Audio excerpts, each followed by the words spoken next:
Good evening. The Eastham Conservation Commission will hold a hybrid public meeting on Tuesday, January 27th, 2026 at 6 p.m. pursuant to Massachusetts General Law, MGL Chapter 30A, Sections 18 to 25, Open Meeting Law, MGL Chapter 131, Section 40, Wetlands Protection Act, and Chapter 155 of the Code of the Town of Eastham, Eastham Wetlands Protection Bylaw. This meeting is being broadcast on Public Access Channel 8 and streamed on the town website at www.eastham-ma.org and on YouTube. It will be rebroadcast on Channel 8 and meeting videos will be available on YouTube. Before we begin, a quick reminder. While our meetings are relatively informal, the Commission uses a simplified version of Robert's Rules. The chair runs the meeting and everyone will speak through the chair after being recognized. Please raise your hand if you wish to speak. We allow discussions between commissioners, staff, and applicants and may extend that to abutters. For NOIs and RDAs, the applicant will present first, followed by discussion with the commission and staff.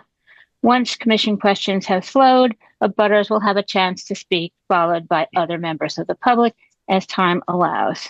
The chair may set time limits if needed. Please keep your microphone muted unless it's your turn to speak, and let the chair know if you plan to record the meeting. Most importantly, please be respectful of others so we can keep the meeting productive and focused. And I'm going to take attendance and then we'll start. Janet Benjamins? Here. Joanne Cossett? Here. Greg Douglas is not here tonight. Mike Rivers? Here. Cinnamon Swavel? Here. Chuck Wagner's not joining us tonight. And Karen Strauss, I am here. Okay. First on our agenda tonight is a public comment opportunity. If there's anybody in the audience who wishes to speak briefly on any matter not on our agenda tonight, if you could make yourself known. Okay. All right, then first up on the agenda is an extension permit filed by Patricia Ryder for SE 19-1547 for the replacement of a beach access stairway, a property located at 330 Silver Springs Beach Road, map 04, parcel 477. And I know Pat just introduced herself earlier. If you'd like to maybe put on your video and join us, or you don't need to video. I thought the video was on, but I guess it's not. So I'm just asking for an extension of our order of conditions that we've been getting every 3 years. So that's what I'm doing. Okay. So you've been getting extensions. This will be it's about 10 years since you first got the permit and did the work for the stairway. And we were wondering why you're asking for an extension rather than a certificate of compliance. Because originally I was just told to keep doing that so that we would have excuse me, that we would have the so to do minor repairs that we just had to. I just thought this is what I had to have. That's what I was told originally. Okay, so generally, the Wetlands Protection Act allows for extensions for up to 10 years, and we're now in that 10-year period. So it might make sense now to, instead of getting an extension permit, to apply for a certificate of compliance, and we can consider some ongoing conditions that would continue to allow for maintenance without your having to come back every few years. I'm not sure what all that entails, so I just wanted an extension so then I could do more research and find out what the certificate of compliance and what all that means and all, because like I said, this was not mentioned to us before. Mm-hmm. So it's something that's new in our minds. Okay, it is a pretty simple process to apply for one.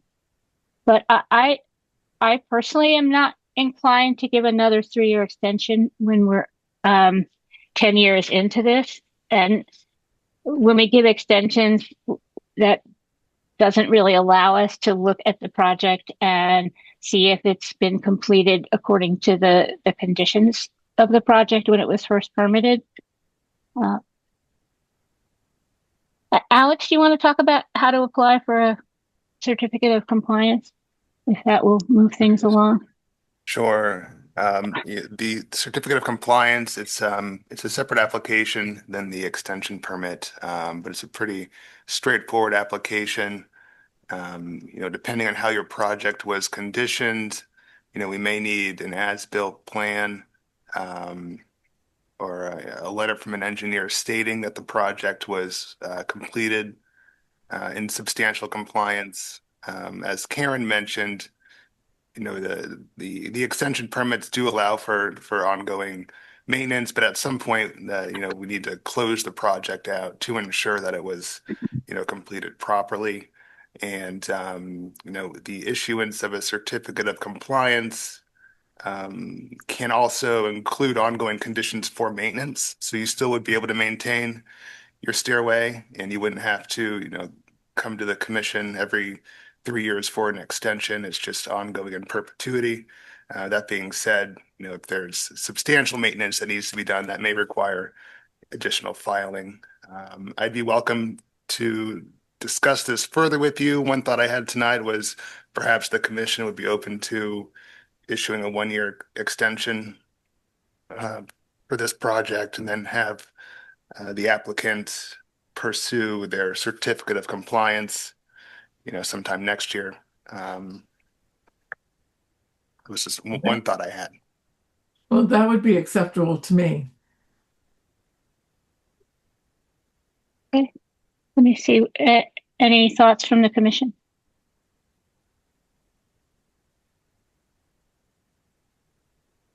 Anybody? Okay. So we could do that. Would somebody like to make a motion for a 1-year extension permit for SE 19-1547? Move for a 1-year extension for permit SC 19-1547. Second. Okay. Mike? Yes. Cinnamon? Yes. Joanne? Yes. Janet? Yes. And I am a yes. Okay. Thank you. I'm sure Alex is available if you have additional questions. Thank you. Alex, your hand is still up. Yeah, I'll just mention that with the issuance of the 1-year extension permit, what I can do is include a letter as well outlining, the commission's decision this evening, and outline the process for you to proceed with a certificate of compliance sometime next year. Thank you. That would be necessary and helpful. Thank you very much.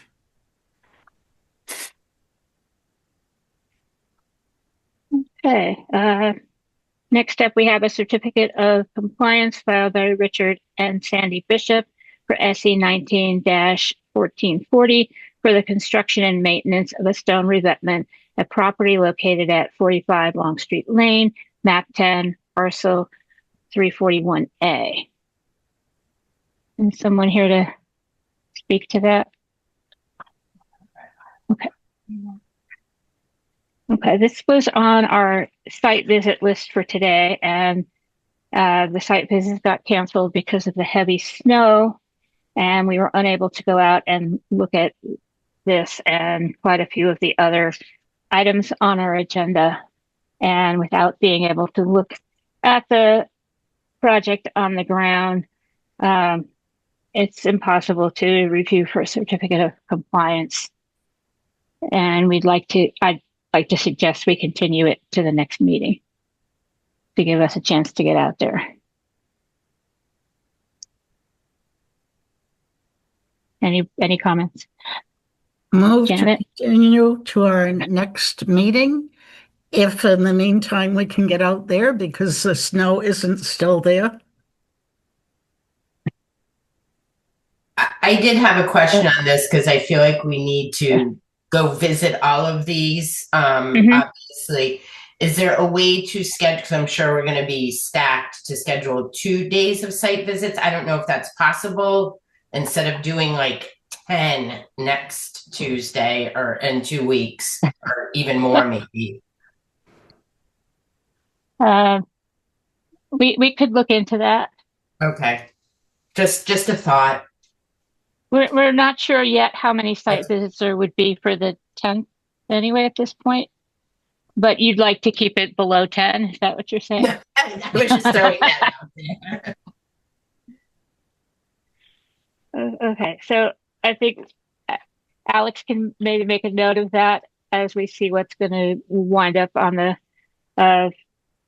February 10th agenda. Yeah, I mean, typically we try to get them done all in one day, but That's fine. if the agenda is looking very long for on-sites for the 10th, that's something to consider. I think we had this discussion recently when we had a very long on-site agenda and everybody was exhausted by the end of it. So yeah. Okay. So was there a motion and a second? I moved to continue, but I didn't give a date. Okay. February 10th. Move to continue to February 10th. I'll second. Okay. Joanne? Yes. Cinnamon? I couldn't hear you, Cinnamon. Yes. Okay. Mike? Yes. Janet? Yes. And I'm a yes. Okay, next we have a certificate of compliance filed by Autorino Trust and Georgia Autorino for SE 19-1781 for the repair and maintenance of the existing stairs and to maintain the existing stone revetment at property located at 385 Shirtlift Road, map 07, parcel 163. And again, this was a site we couldn't get to today. And I'd like to propose we continue to the next meeting. Unless anybody has any. To February 10th. Hold on. Unless anybody has any objections to that before we. Oh, okay. No objection, but I have a quick question. Okay. The last request was from 2011. This one's from 2020. Is there a backlog that we're trying to get through? No, this is just when people decided to file. And they can file for how many years after the completion of the work? Until a certificate of compliance is issued. So we had one recently that was filed from a 1972 order of conditions. At some point, the work needs to be closed out, and it is not necessarily a priority for property owners, or they don't realize that their contractor didn't take care of it, or for whatever issues. Do we have any internal process where we look at these, and if they haven't been requested in a year or two, that we bubble them up internally, or we're just dependent on outside engineering firms or homeowners to call us? Well, it's basically been the homeowners or engineering firms, or when a property is getting sold. But we have been, I think, looking into this more as people file additional applications for permitting. Alex, do you want to talk about it a little?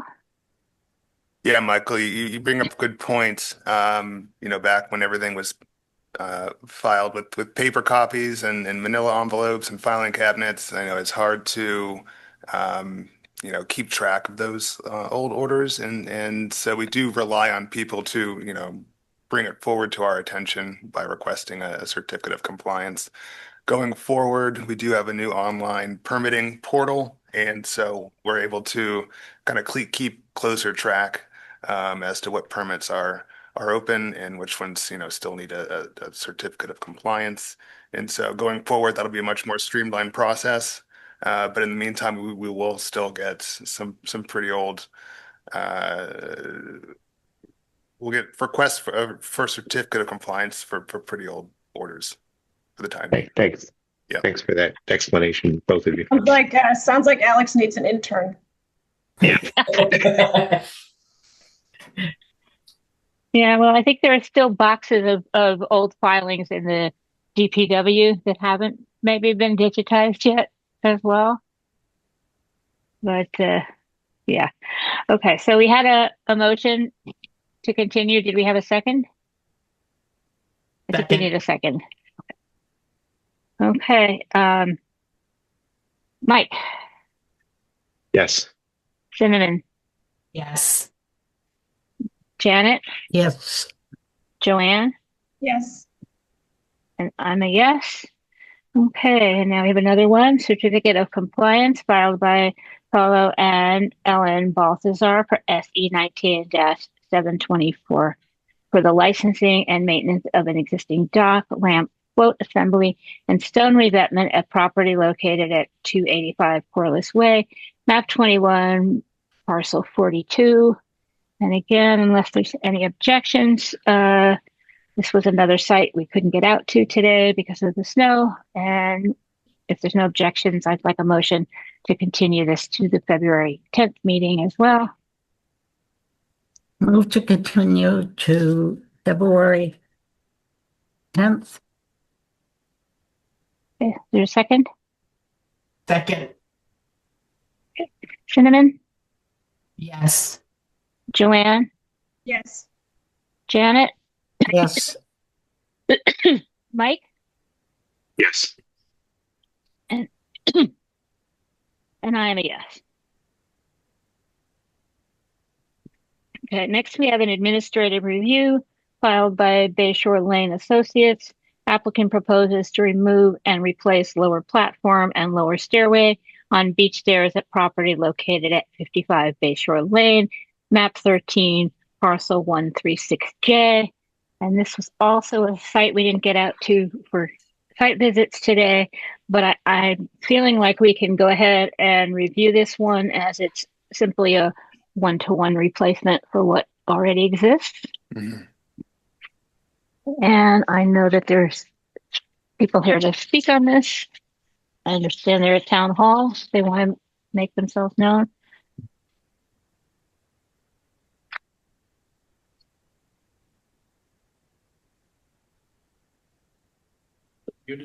Yep.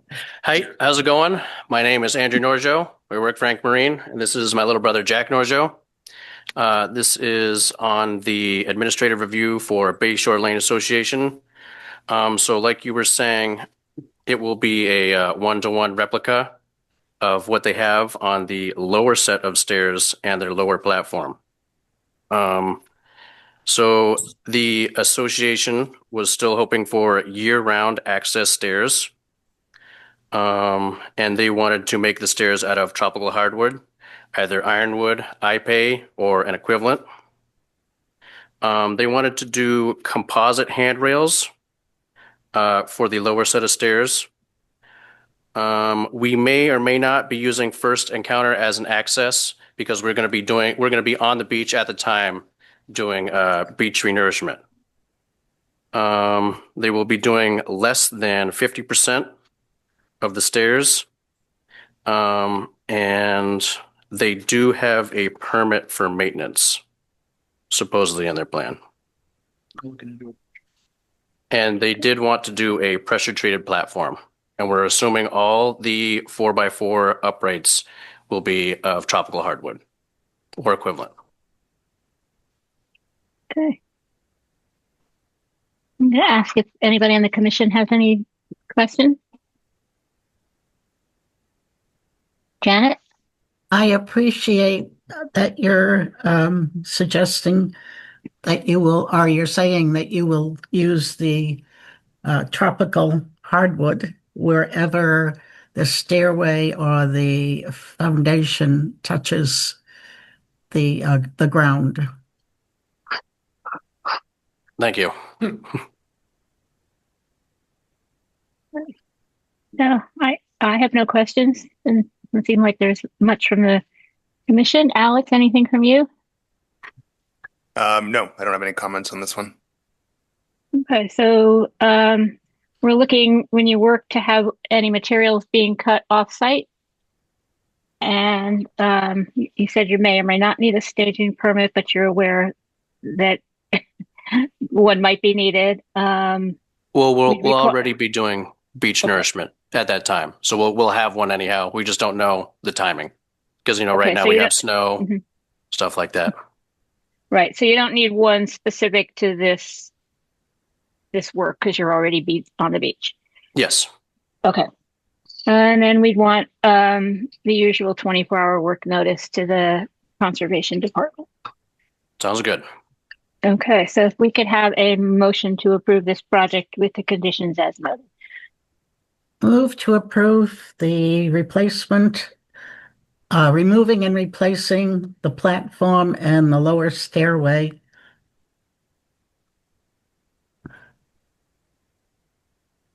With the conditions as noted? Sorry, with the conditions that were stated. Okay, is there a second? Yes.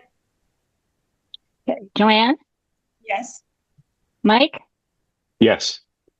Cinnamon? Yes. Janet? Yes. And I am a yes. Okay, thank you. Thank you, everybody. Have a good night. Okay, next up, we have a continuation of administrative review filed by David Tucker. Applicant proposes to remove 5 trees and prune 2 trees at property located at 700 Herringbrook Road, map 14, parcel 028A. And I know that is in at the Earl Mountain Room. Welcome. Yes, my name's Chris Gasper. I'm from A to Z Tree, representing David Tucker from 700 Herringbrook Road. I was under the impression that somebody had some questions for me about this application from the last meeting, maybe. Yeah, so I think some of the questions were just related to the health of the trees and why 5 need to come down if there was an opportunity perhaps to whether the trees were healthy, whether there was an opportunity maybe to prune some of the trees instead of take them down entirely. From what I understand from the homeowner, that property was the original driveway to the home that was there before the road was there, and he wants to be able to regain access to drive on that. And the trees are a couple of them at the end of the road are in the way, and then a couple on the side. He's just worried about being stuff falling on his cars and being in the way. Okay, but they already have a big parking area in front of the house already, and these trees have been growing for, it appears like quite a while. Well, that road wasn't there when the house was built, and that was his original driveway. He just wants to be able to use it the way that it was. So are these healthy trees? They're scrub pines. All of them. Mm-hmm. And there's no way to provide access without taking them all down entirely? Because I am not inclined to say yes on this necessarily. The 2 at the end of the 2 by the road definitely have to come down. There's because they're right. There would be no access without it. That would be my question, is that the 2 at the head of the proposed driveway would have to come down to make that usable. I Right. think the question I had is the purpose of the driveway, that it's right next to, is it going to be paved eventually? Is it? No. It's my understanding that all his children now are college age and they all drive their own cars when they come down. He doesn't plan on putting anything on top of it. They just want to be able to park on it. They just don't have they don't have enough room for all their cars, is what he told me. I mean, he probably wouldn't be opposed to pruning some of the ones on the side, but those 2 definitely have to come out if the project is going to go forward. So they're looking at accessing that driveway from Herringbrook right next to the asphalt. Yes.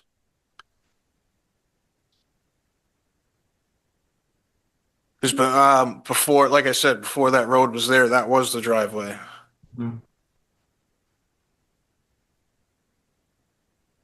Okay, but that doesn't mean we need to give permission to take down the trees to reestablish it either. Any other questions from the commission? Janet?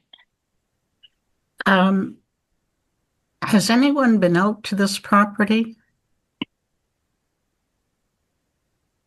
Yes. My question also is, someone else's is why do they have to take down 5? And why a new driveway? I guess he explained that, but I'm very concerned about taking down 5 trees and pruning 2 others. And if need be, if people agree with it, I would suggest mitigation. But also, we don't know the health of the trees, and it might help to know that. Well, I think that was asked but not answered, the health of the trees. I mean, none of them appear to have a beetle in them or anything, but they're all just scrub pines. I mean, they're not native to here. They don't have a long lifespan. I mean, they all do had green on them at the time, but I don't know if any of them are infested or not. Right. Nothing to me looked horribly unhealthy. They looked relatively healthy to me. I would be inclined that the ones along the driveway be pruned. I'm just having a hard time with the ones on the road, that access from the road. If they're just looking for parking places, can they just pull up instead of driving down the driveway? I'm just bringing what he asked me, that those are questions I can't answer. I think we were kind of hoping the homeowner would be here as well. Alex? I know you mentioned they were scrub pine. By scrub pine, do you mean pitch pine? Yes, sorry, pitch pines. Has the owner mentioned any mitigation to you? He wanted to, he already has rhododendrons on the roadside. He wanted to continue that on down. I mean, Rhododendrons are not a replacement for trees. well, that's all he mentioned. I guess that's another question I can't answer. Joanne? Oh, in that same vein, I'm curious, I don't know what part of the resource area this is, but if they're putting in a driveway and there's other work being done, why are we only looking at the trees? I know that might not be an answer the current speaker can answer either. But I just put that question out there because it might be good to, if we do need to see the rest of this, sounds like maybe we do, we would maybe want to consider the project as a whole rather than just the trees. The filing itself only talked about taking trees down. It's in, I believe, an AE flood zone and buffer zone to the AE flood zone. Mm-hmm. Parts of the driveway are in the flood zone itself. So I started having questions about what kind of driveway is this? Pervious, impervious? How wide is it going to be? When we talk about pruning, if the driveway comes right up to the trees and the roots get damaged, It was my understanding. Anyway. I'm sorry. It was my understanding that they weren't putting anything down. They were just going to drive on it as it is. It's a grassy, scrubby grass area. It sounds to me like we need to have the homeowner in here to talk with us. And All right. can you also Oh. confirm that the two trees at the right on Herringbrook are pines? Yeah, they all are. Okay.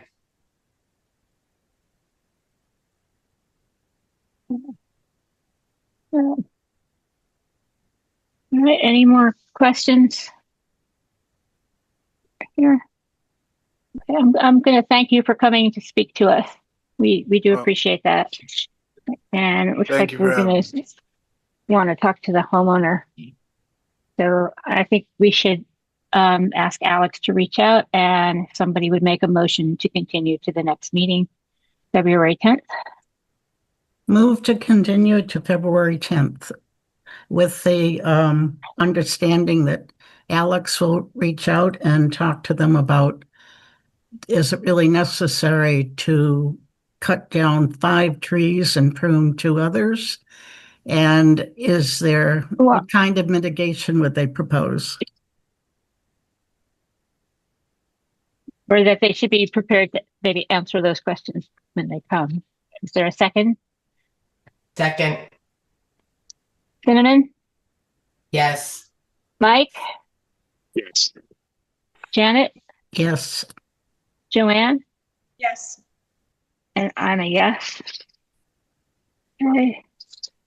All right, next we have notice of intent filed by Diego Babiloni. Applicant proposes to upgrade septic, water line installation, upgrade septic or water line installation, home remodel, construction of new screen porch and landscaping at property located at 675 North Sunken Meadow Road, map 01, parcel 043.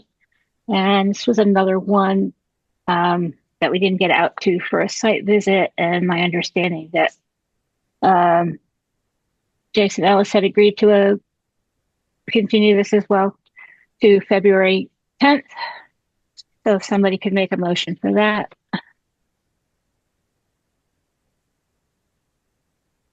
Could we talk about some things that we're concerned about before we make the motion?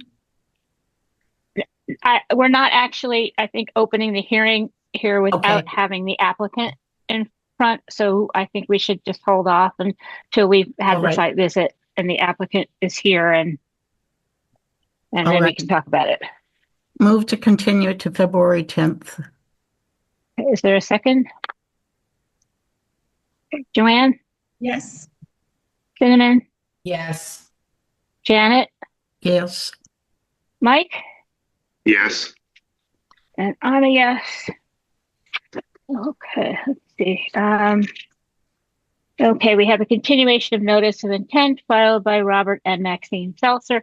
Applicant proposes to reconstruct existing pier, ramp, and float at property located at 76 Old State Highway, map 22, parcel 0110.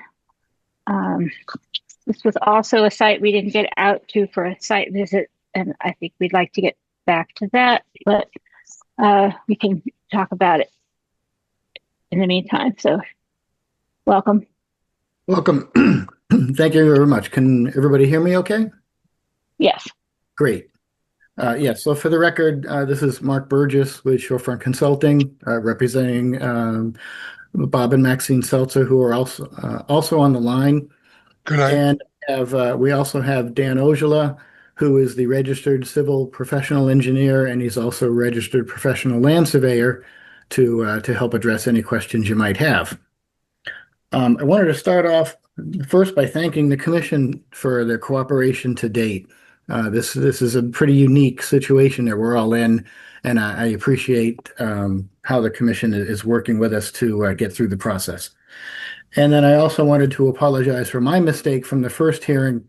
The way that we chose to present the project was entirely my decision. It doesn't reflect on the applicant at all, and that was my responsibility, and I apologize for that.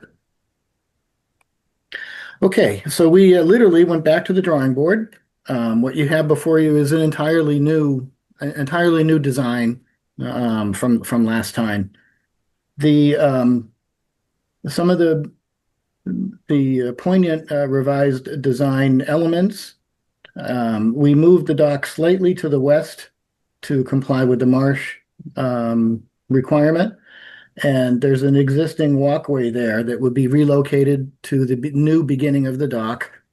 And of course, the old area would be restored with presumably with Cape Cod lawn that exists there now.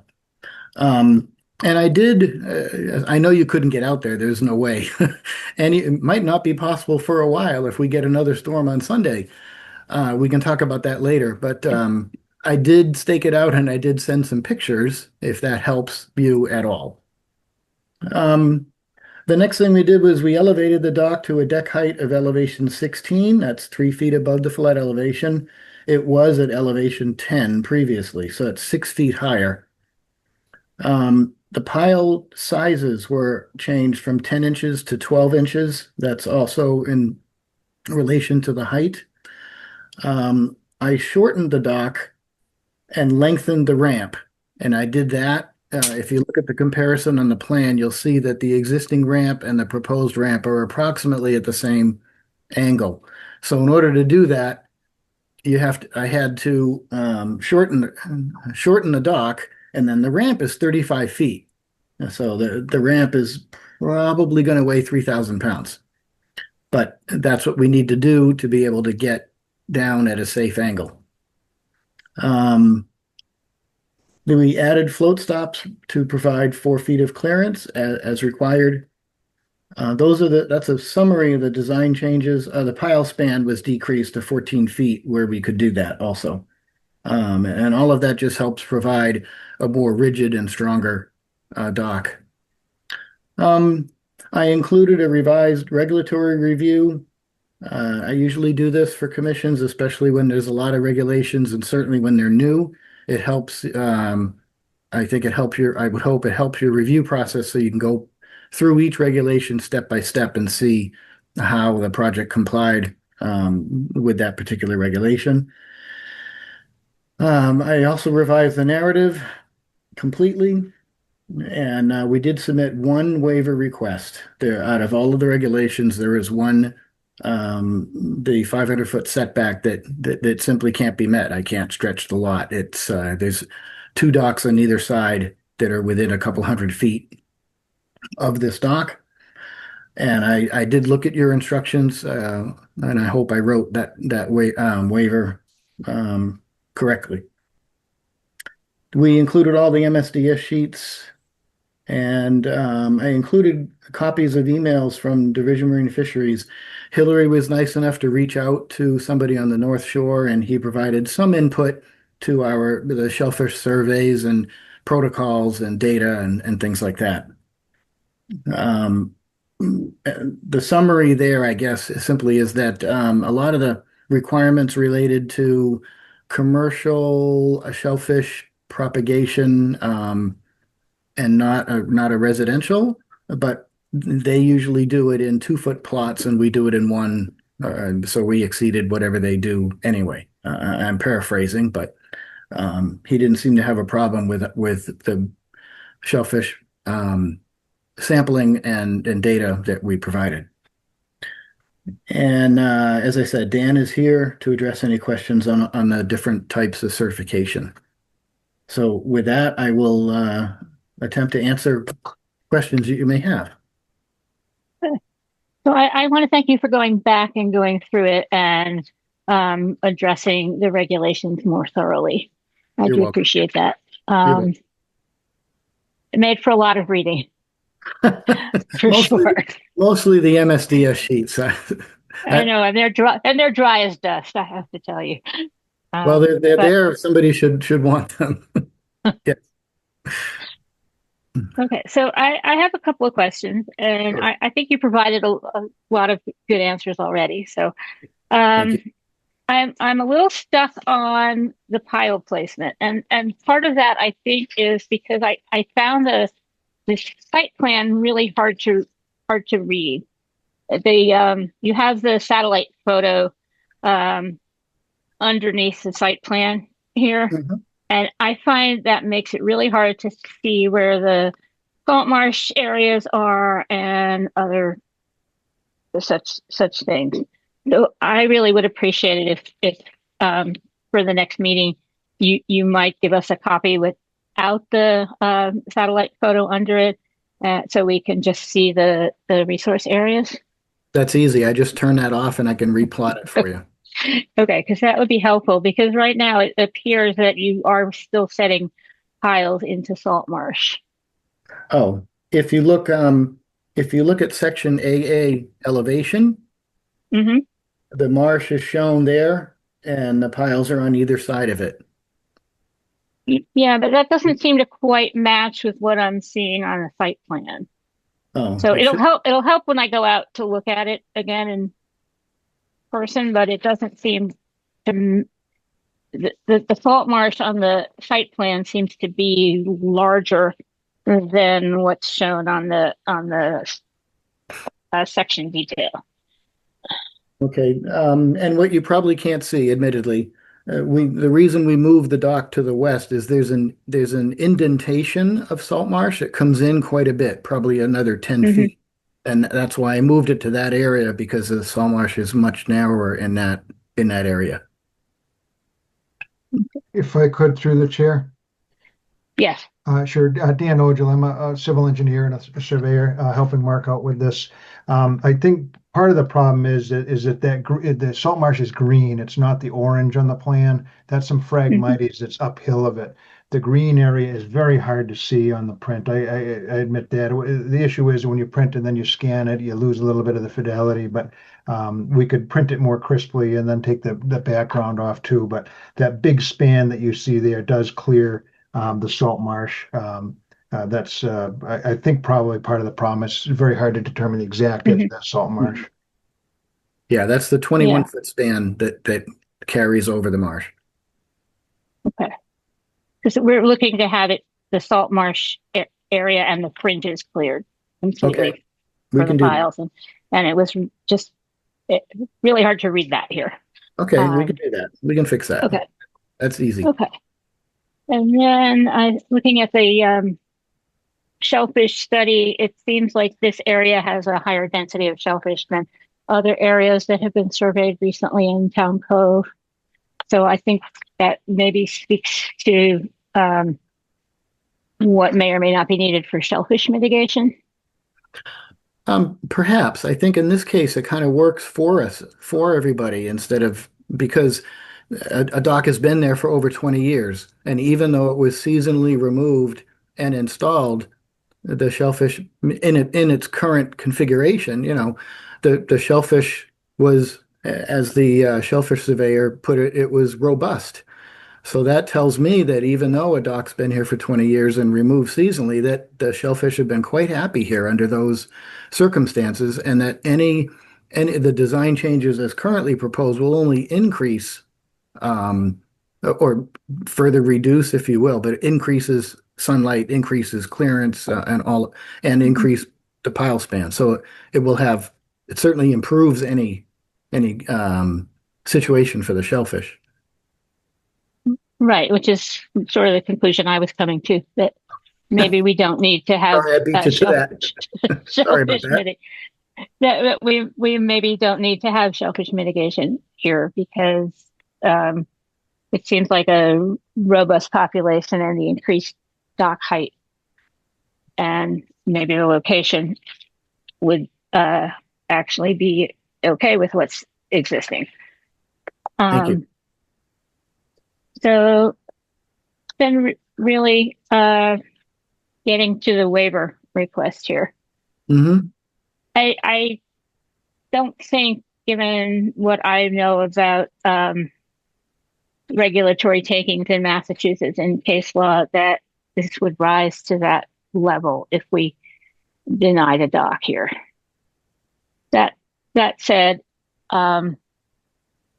this is an unusual set of circumstances for this dock, and I think the commission maybe should discuss what the setbacks are here, and I would be happy to go along with whatever the rest of the commission feels is appropriate here.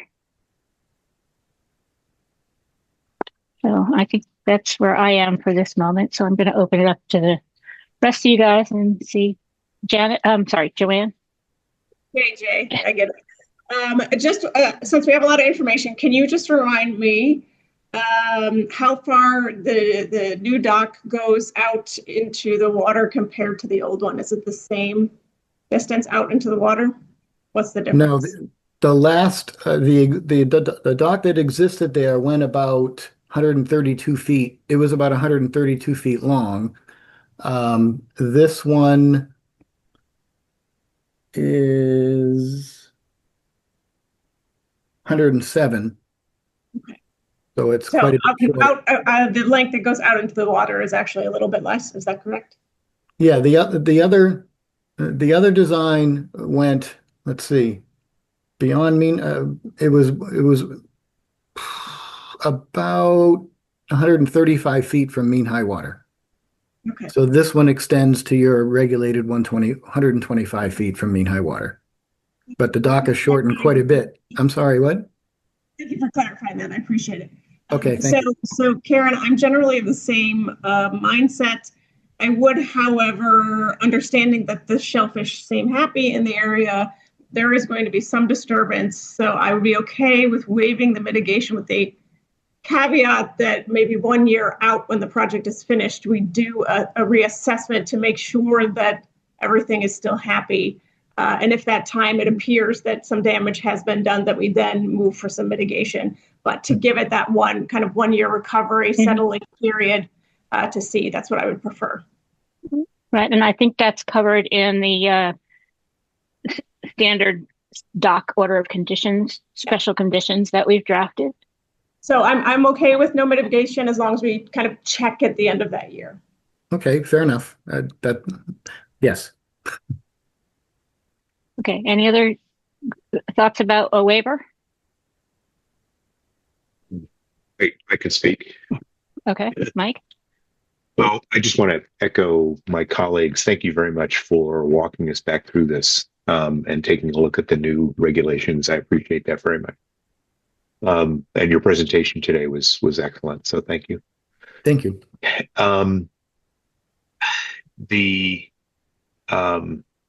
The waiver that you're asking for, and this is more for the commission, is this to prevent too many docks in a small area? Is that the idea behind this limit at 400 feet?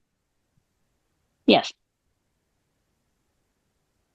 I think I'm also happy to waive that, seeing as that there was a dock in that area ahead of time, and seems the shellfish are happy with that location, and it's a smaller dock, so I'd be in favor of accepting the waiver.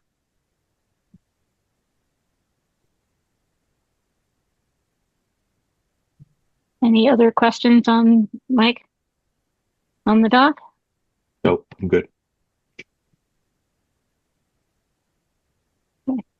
Anybody else? Alex? Yeah, I just wanted to thank Mark for his thorough application and providing a lot of detail for the commission to consider for this project. As you know, this is our first dock notice of intent with our updated regulations. So this was, I think, kind of a learning experience for everyone. So I appreciate your patience with us and allowing us to kind of go through this together. You're welcome, Alex. You guys were great to work with. Okay, so it looks like we still want to go out and do our site visit and then come back and discuss what we see there, talk a bit more about the salt marsh and piles. So hopefully we'll be able to get out for a site visit February 10th.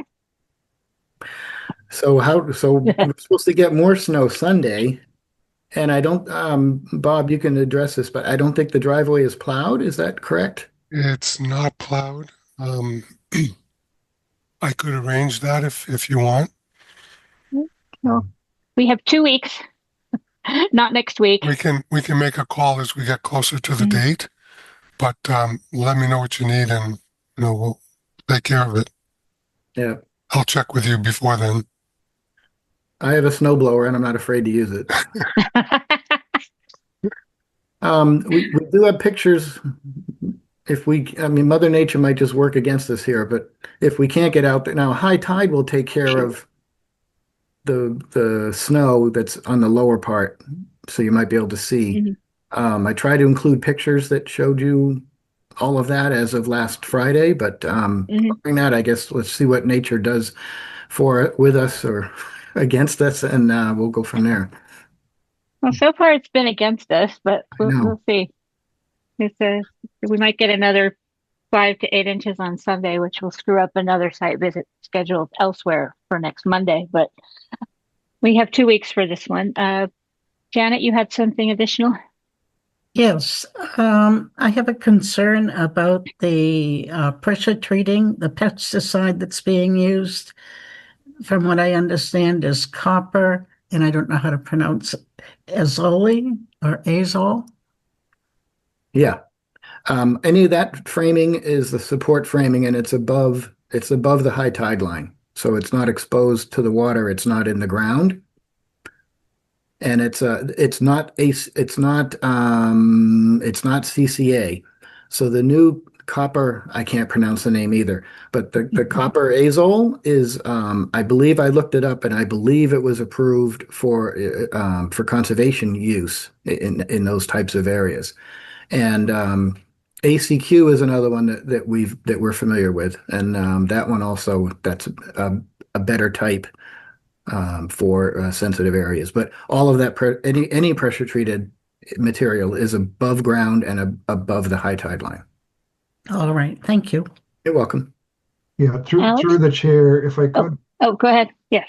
Sure, Dan Odler again. So, and we had the choice of green heart or southern yellow pine pressure treated, and we've gone to, I think Mark mentioned, but 100% Southern American hardwood green heart piles. So extremely dense, extremely strong.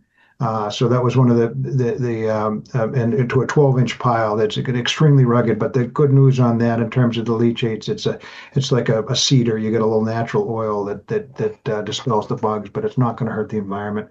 So, and that's all down below the water line. It's all natural, no preservatives at all. Yep. Alex?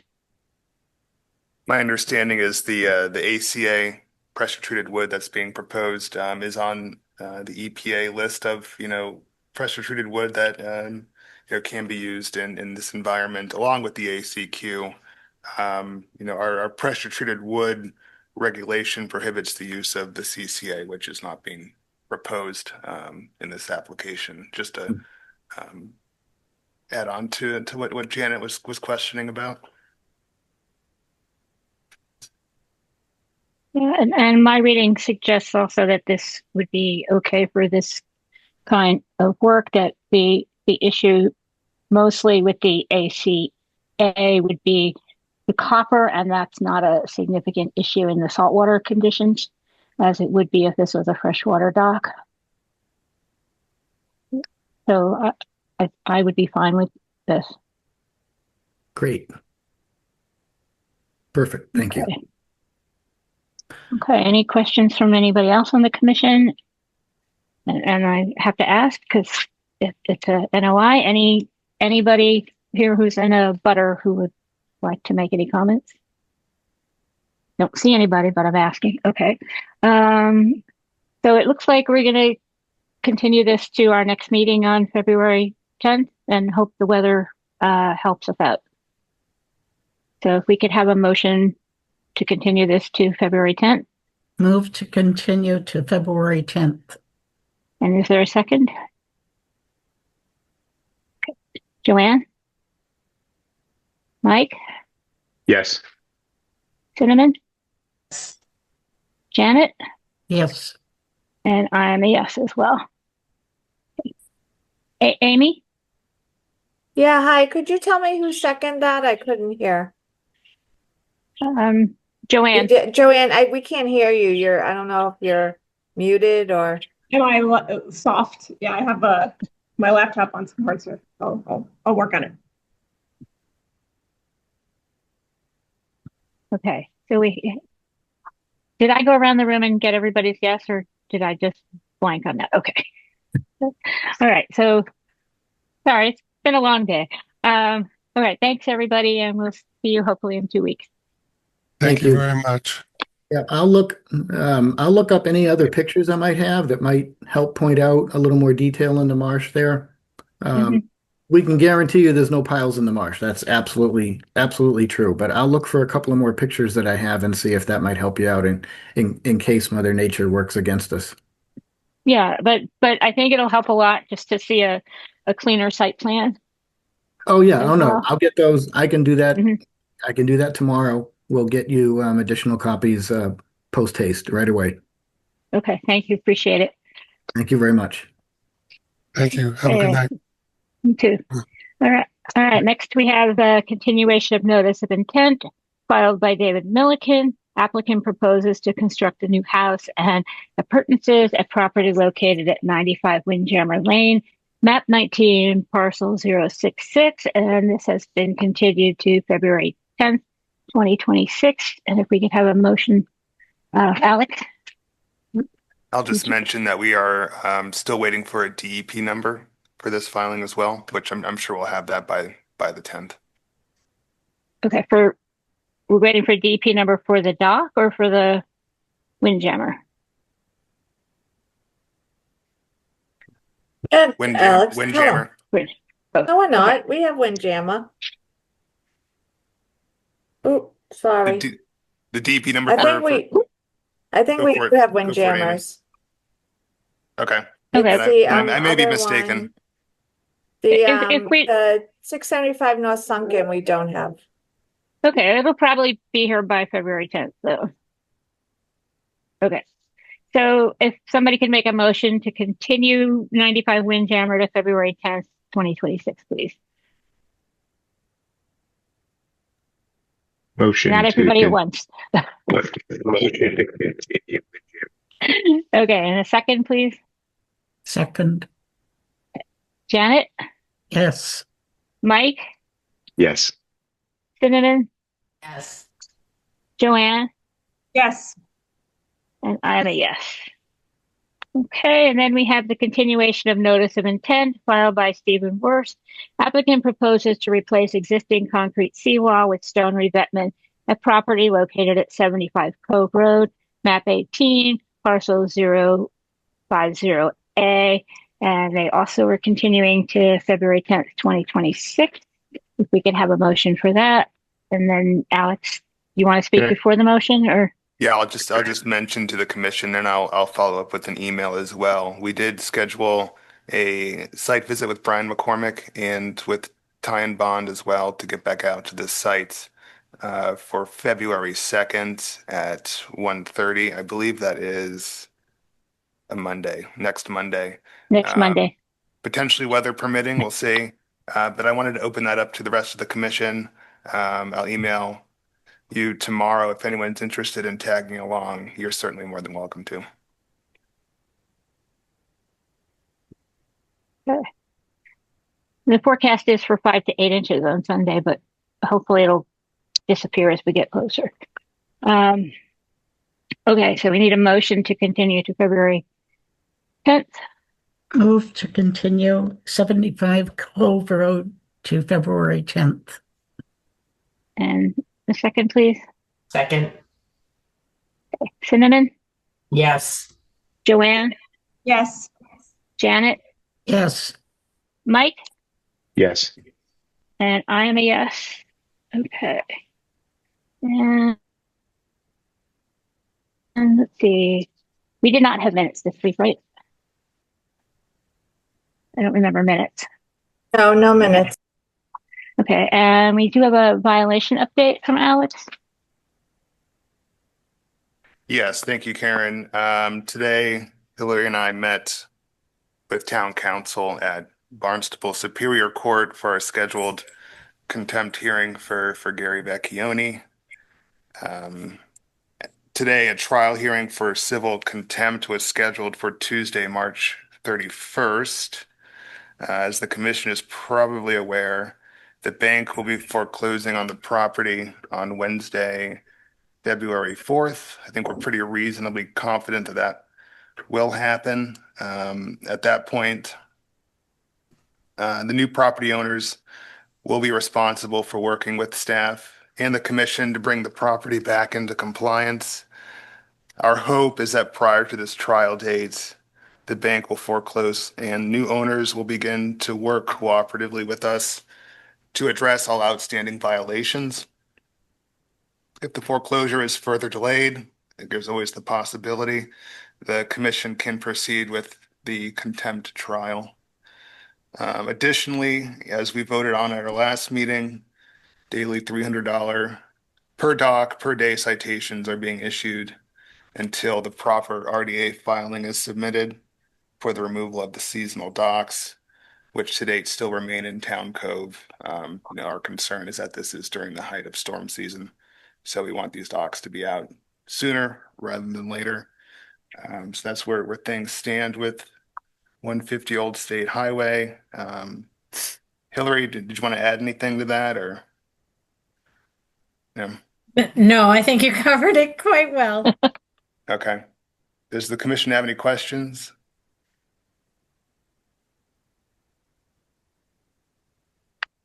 Looks like they don't. Okay.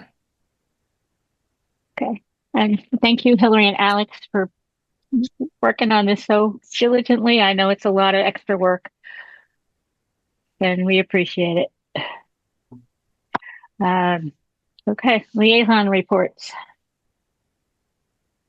Janet, anything? No, we haven't had a meeting since I reported on the last one. Okay, your next meeting is next week? Usually it's the first Wednesday of the month. Yeah, I think it's the February 4th. And I'll talk about that a little bit when we get to the end of the agenda. Open Space Committee, I think there was a lot of the usual stuff being discussed, and it's nothing much that has to come to your attention except the CPC funding, which is further down on the agenda. And that's all I have.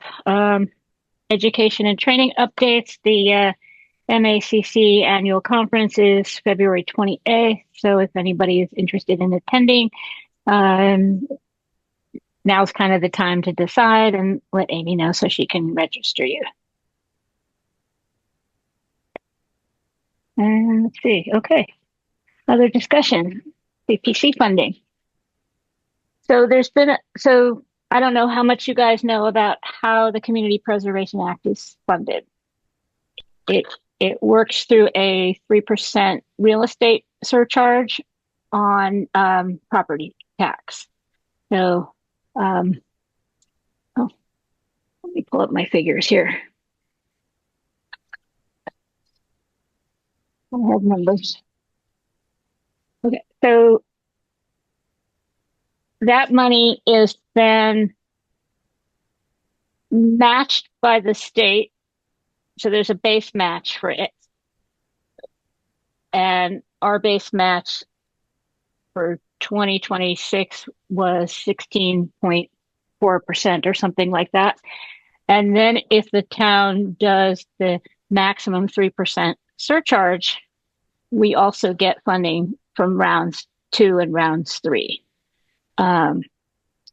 If you don't have the maximum 3% surcharge, then you only get the base matching funds and you don't get any additional funds from round 3.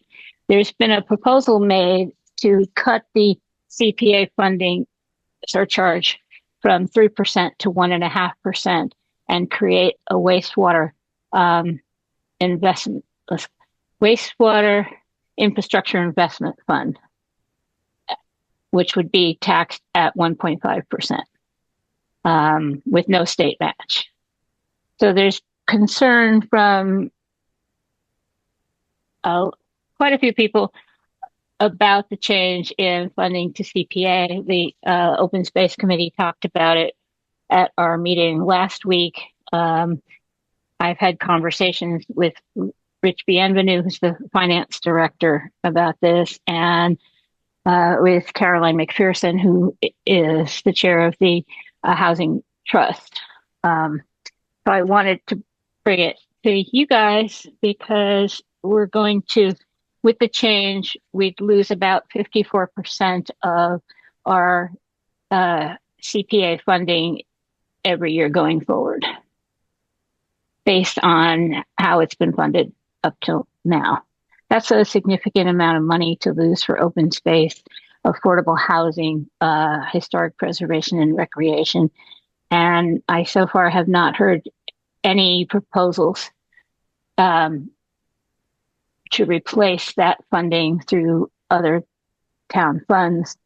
At this time, there are a lot of open space, housing, and so on projects that are in the town strategic plan, and that will be coming up in the OSRP when that's completed, that we would expect to be funded through CPA money. I'm going to pause for a minute. Did you have something? Hi, Mark. You're muted. There we go. Yeah, I just got off the phone with Dan. I can turn off the aerial. That's no problem. I can plot from my office and I could get you plans tomorrow. But does that one have to be stamped, or can I just shut the layer off and provide it to you for clarity? I think I would be fine with just providing it for clarity, because it'll otherwise match what you've already given us. Exact same plan, just just the aerial shut off. Yeah. Anybody else have any need to have it stamped? Okay. Awesome. That would be fine. Great. I can get those to you tomorrow. Okay. Thank you. Thank you very much. Good night. Okay. Right. So we would lose all of that money for these projects, just as we have a significant number of projects coming forward. One of the arguments that we'll hear in favor of cutting the CPA funding is that we don't spend down all the CPA money every year. But that's not how the CPA funding was designed. It's designed so that the money rolls over, that it can be saved up for future spending. The affordable housing, the housing money has been being saved for a number of years towards spending when the Tea Time project and the Town Center Plaza projects are built.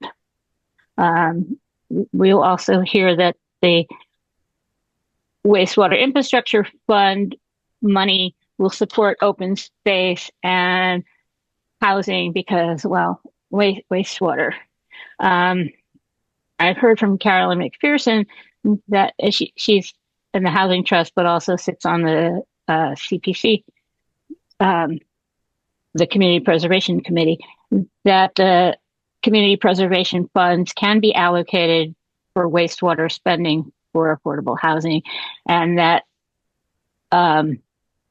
most of what's going to be included in the wastewater plan is not affordable housing. So she is concerned as well with this change. And I wanted to bring it to you guys to see how you feel about it and what you'd like to do about it. I'm scheduled to talk with the CPA committee next week during their meeting, and Caroline has also scheduled her and I to talk with the finance committee the next day. The open space committee has delegated me to represent them to discuss this. So I'm bringing it to you guys so you know what's going on. This would be a proposal that would come up at town meeting and require a vote in order to implement. And it directly affects projects and conservation and so on going forward. Janet, then Mike, then Joanne. When the proposal was presented to the CPC committee, no one mentioned that if it was cut to 1.5%, that we would not get the same amount of funding or the second and third funding. So I think that's a concern, and I think it should have been mentioned. But I also had the impression that the people who proposed it thought that because we could say it was for affordable housing and open space, that it would still qualify. But apparently it doesn't. No, because the money, if it were being spent, would come from the wastewater, the WIF, and not from CPA. CPA money would be cut. The surcharge would be at 1.5, and the state won't do additional matching unless we're at the maximum surcharge. One of the reasons given was that it would help lower the tax rate to homeowners, that they wouldn't have to raise it as much to raise the money for the water proposal. Okay, but where would the money come from to pay for the projects that CPA would cover? Are we not to do those projects? It's not like there's not a capital budget coming for that. Yes, we had to discuss it at a future meeting. It wasn't resolved. That's going to be the February 4th meeting. Joanne? Thanks. So I think you started to touch on this, but I wanted to take it a little bit farther. For me, the wastewater project is critical to the community and has to be funded, and it definitely responds to our mandate to protect the resources. So in my view, if we have to do this and prioritize wastewater, I'm all for that. That said, I wanted to make sure before we move in that direction, kind of what you started to alluding to, if we get the matching, that's more money overall for the town. So is there any possible way that we could pivot some of the CPC funding to support the wastewater project, right? Because ultimately it's more money, and if we could somehow commit to at least helping to cover part of that wastewater project, I don't know if that's possible, but if we can do that, then we are still maximizing the dollars that are coming into Eastham. So perhaps you and smarter minds have had this conversation already, but I just wanted to put that out there. Well, the CPA funds can cover wastewater spending if it's directly related to affordable housing. Is that the only way it can do it? Are there other ways? I don't think it's. Well, the CPA only covers 4 areas. It covers affordable housing, historic preservation, it covers active recreation, and it covers open space and passive recreation. So anything that gets funded has to be. Sorry, go ahead. I'm sorry, you were going to say recreation? I was going to say if any of the open space or recreation projects or things we want to do, like if we can justify in any way supporting the wastewater to provide better recreational and open spaces, if that's possible, and we can say, we're kind of committing to the vision of that, keeping our 3% matching ultimately brings more money into Eastham. Mm-hmm. If there's no way to do that after discussion, I think we need to support the wastewater project. But if there's a way to creatively still get those matching funds while somehow supporting wastewater, it's more dollars for Eastham. Mm-hmm. But we just did a big Proposition 2.5 override to pay for wastewater, and now we're coming to take CPA money as well. Yeah, I understand that, but in the end, this is a project that we're doing the right thing, but it was delayed for a long time, and it will vastly improve the health of our ponds and water resources, and so I can't not support it in my opinion. Okay, Hillary. Let's see. So I know we began talking about this probably as soon as I came to town. And I think we started at the 1.5%. And I think we've gone down to maybe 1.2%, which doesn't seem like a lot, but it is a difference. And I think that's also because the tax levy was raised. So I think the wastewater is such a big expense for everyone that this was another way to make it slightly more affordable for people, was to put money into it from this avenue and continue to fund the CPC for projects in need that are in the queue and still get state funding. The state funding will go down, but I think the town felt like there was enough money in the CPC to continue to do projects. And my other comment was to Joanne's point. I think it's going to be difficult to fund wastewater through CPC projects, because what we really need to fund is the wastewater treatment plant and the collection system and some grinder pumps. And so we know we can increase housing because we're going to have this collection and treatment system, but it's going to be difficult to make a project that funds wastewater while also developing the housing. So I think you could develop the housing, you could do certain aspects of projects, but I don't think you could fund wastewater through small projects.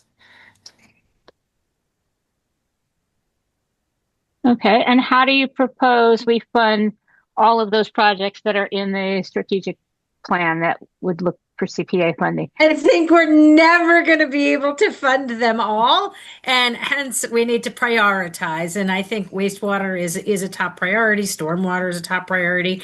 And I think, priorities shift and change over time depending on what's going on. So I don't have a solution to fund them all, but I think we have to start pecking away at them. Mm-hmm. Mike? Hey, I agree with Joanne. It bothers me that we're leaving money on the table, because the total money that we get from the state is going to go down if we only have 1.5% for the CPA. What I'm kind of hearing is that they're trying to keep a budget neutral approach to this. And the question I have is, tell me again where the money comes from for those two projects. It's a real estate tax you had mentioned? Yeah, so it's a real estate tax. It's both of them? Tax surcharge. It would, yeah, because the WIF would take half of the CPA surcharge. So they both would continue. They would both be a tax surcharge every year. And we don't want to increase the surcharge to 4.5%, cover both. Well, I think the idea behind it was to not increase taxes. So the proposal was to cut the CPA funding and then take that same money that would have gone to CPA and put it in wastewater. So we'd lose. So right now we get about $253,000 in state matching funds for CPA projects. Part of that is because. So that would go down by half. Instead of 250, we'd get 125. It would go down by more than half, because we would lose. So instead of getting a match on, let's say in 2020,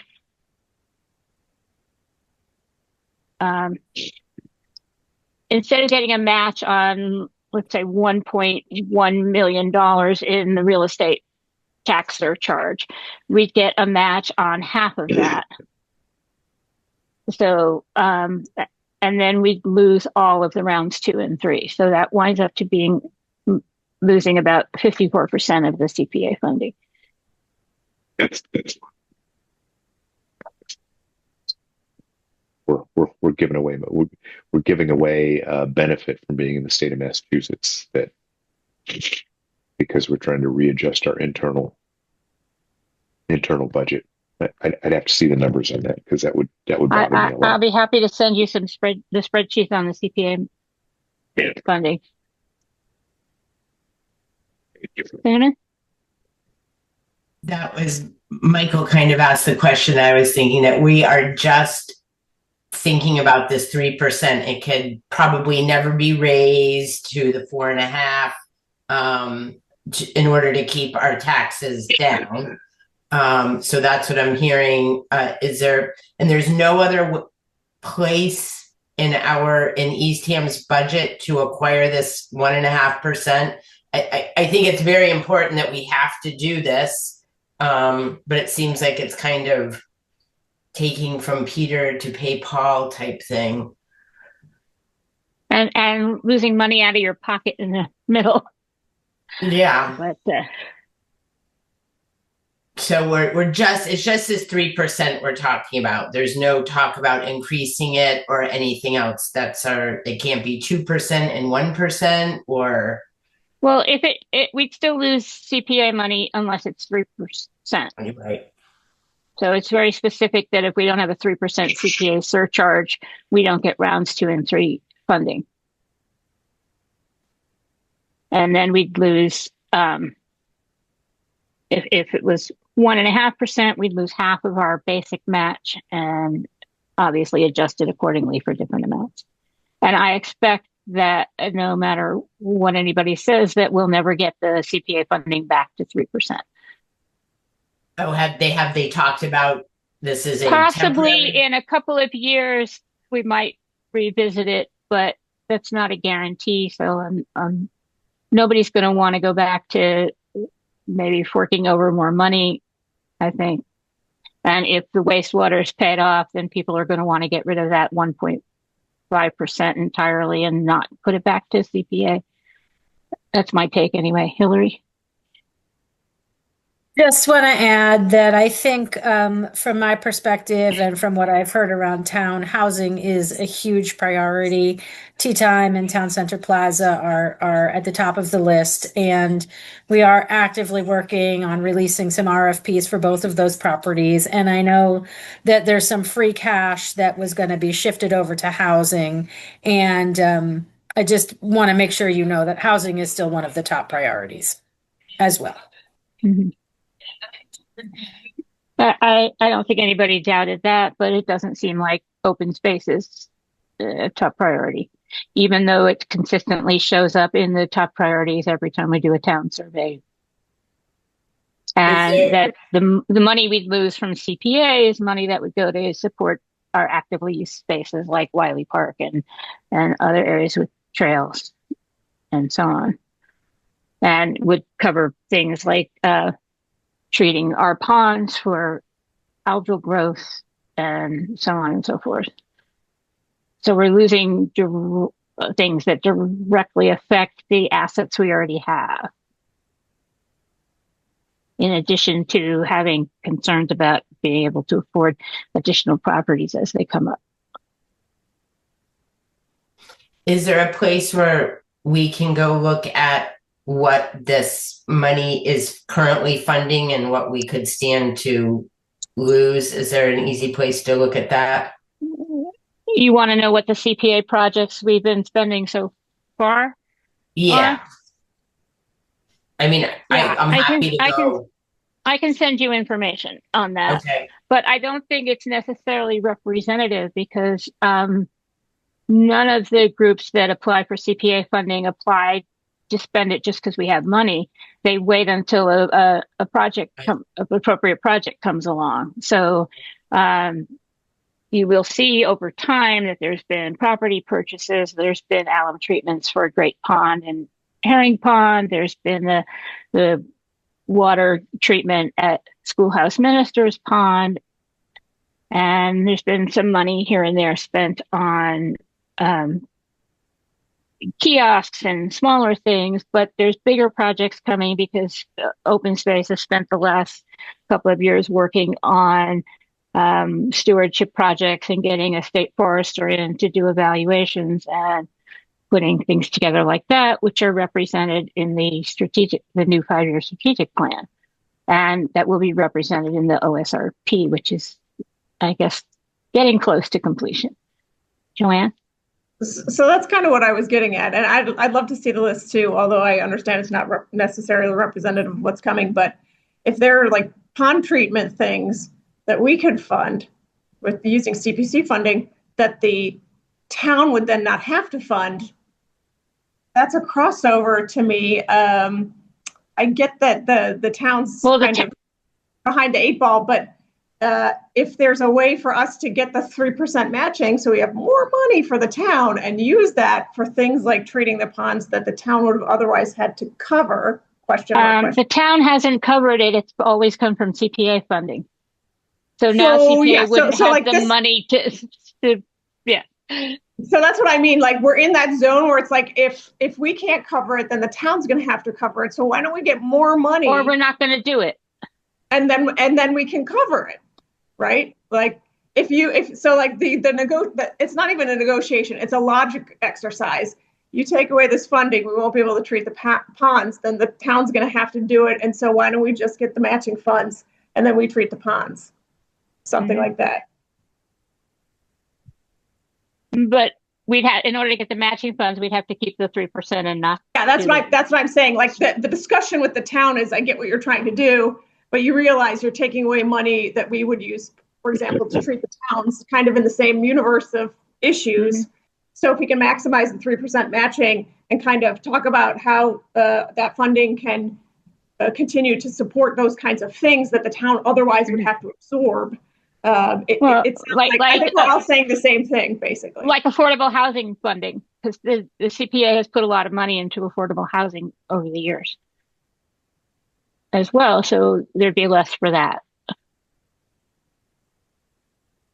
So yeah, finding those, I think I've made my point, but it's finding those overlap points where we can fund things, we have funded things, and we can continue to fund things, and we will have more money to do those things with the matching. If we go with what the town wants, we're losing that matching. In the end, if it's a brick wall where we're hitting our head against a wall, I still have to support the wastewater treatment project. Because that's. But it sounds like you're trying to. Now it sounds like you're trying to support both. So I'm trying to figure out how, like as Mike said, we're leaving money on the table for which we could be using for things that are supporting the same rationale behind the wastewater treatment project. And it's not chump change. Yeah. It's real money. So yeah. So I will send you guys that stuff, but what would you like me to do? Because I'm representing the Open Space Committee when I talk to CPA next, in addition to the committee reps. And then I'm going to talk to the Finance Committee representing Open Space. So I would like to know what you guys would like me to do coming from this board. Janet? If anything, I should say. I'm concerned about losing money, which we now get. And some of the money we put toward projects for affordable housing is in other towns, which we're permitted to do. And that counts toward our goal also. If we cut our funding for the good purpose of lowering the tax rate, that's a good idea. However, then we're going to lose money from it. And that doesn't make sense to me. Why would we want to lose money that is coming to us free?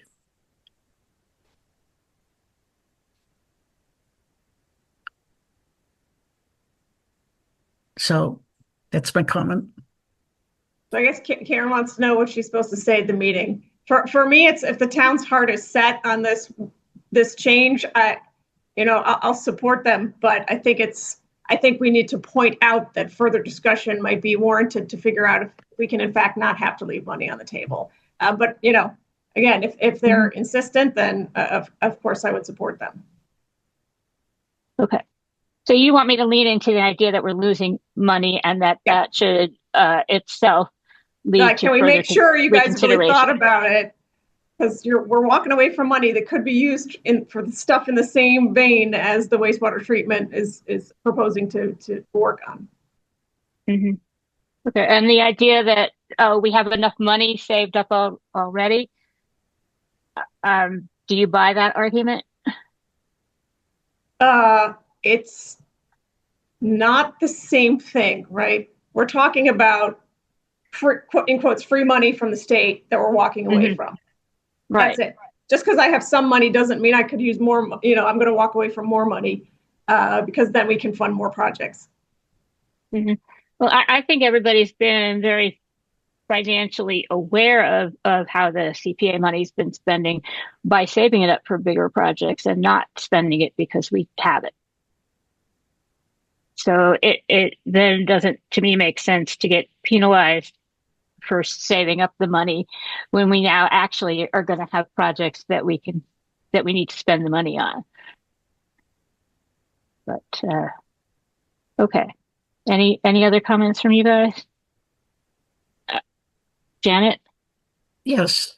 When you talk about leaving money on the table, sometimes money is left on the table almost every year because the project that we approve has not been completed yet. Well, that's so until it's completed and we get a final bill, we can't pay it out. Well, that's a different thing because once the money's committed, it's handled differently in the books than money that's uncommitted. Right. Because once the money's committed, you can't really take it back because it's been allocated, it's been assigned. So it doesn't count the same way as money that hasn't been assigned to be spent, that's just put aside in the and being saved in the bank, let's say. It's like if you're saving up for a house and you're putting money aside every month because you know you're going to need a down payment of 20%. So you put the money aside, and just because you haven't spent it yet doesn't mean that you're not using it, that it's not important. And then money that you've spent fixing up your house that you've allocated already is a different money than money you're saving up for how you want to spend. Anyway, I kind of tumbled over my tongue there, but you get the point. That it's just because you haven't spent it yet doesn't mean it isn't essentially allocated for future projects. That thought hasn't gone into how it's going to be spent, that it's not just sitting there doing nothing and isn't going to be used. So I don't know that that's a good basis to say, oh, well, you've got money saved, therefore you don't need more money.